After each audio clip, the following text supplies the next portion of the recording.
What's going on, everybody? It's your boy QuestX. I'm coming back at you once again, and I'm going to give my thoughts on Kid Rock and his apparently saying fuck you to Colin Kaepernick while performing a song, Born Free, at some hit convention or whatever you want to call it, concert, wherever these disgusting human beings like to congregate. So, what are my thoughts? What is QuestX's thoughts on Kid Rock? Well, my thoughts are pretty simple. Doesn't surprise me. What more do you want from an individual who dresses the way he dresses, performs the songs that he performs, look at the company he keeps? I mean, just look at this photo. He couldn't be happier than a man who has the same ideologies as him. Well, two men. I think what would interest a lot of people is I think they should do their research on Ted Nugent, the man in the left with the cowboy hat on. I think you guys should really do your research about Ted Nugent and some of his political views. Listen,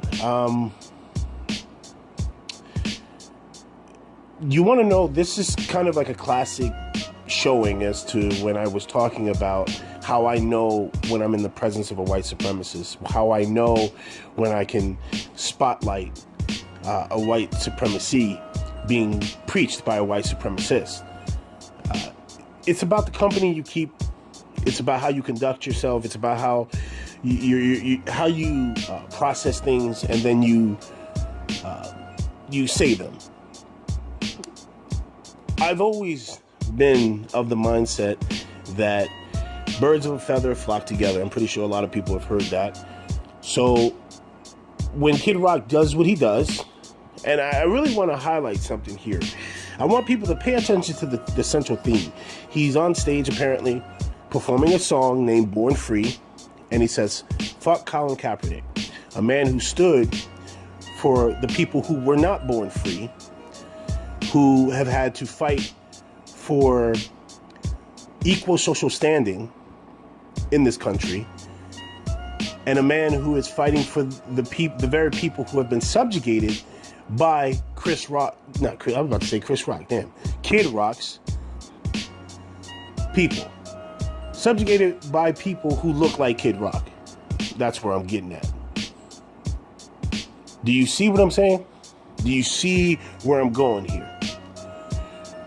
This was nothing more than to pander to a base that Kid Rock wants to throw his hat in politically with.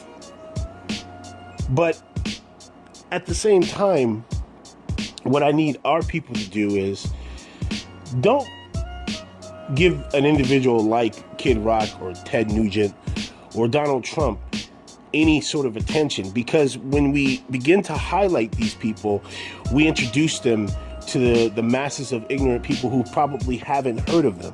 Now, you might be saying, well, who hasn't heard about Kid Rock before? But you guys would be surprised at the masses of people who just every day are ignorant to what's going on in the world and what's going on in this country. So to Kid Rock, when you were sitting up there in the early onset of your career talking about how you were influenced by several black artists, right? When you were talking about how, the pre-Obama days, when you were sitting up there trying to do albums and collab albums with black rappers, when you were sitting up there, getting into drunken fights on stages and your living your drug-induced lifestyle with hookers and all sorts of the dregs of society, I want you to think about when you're sitting up there talking about fuck Colin Kaepernick. Well, fuck you too, Kid Rock. Fuck you too. That's all I got on this whole situation. For me, it all is about recognizing the signs, seeing the signs before the actual incident happens. I've always known this about Kid Rock. It has never surprised me. The man, just go back and listen to a lot of his songs. He is the poster child for that, Southern racist Hickvillian attitude. That's it. It's your boy Questex. I am out. Peace.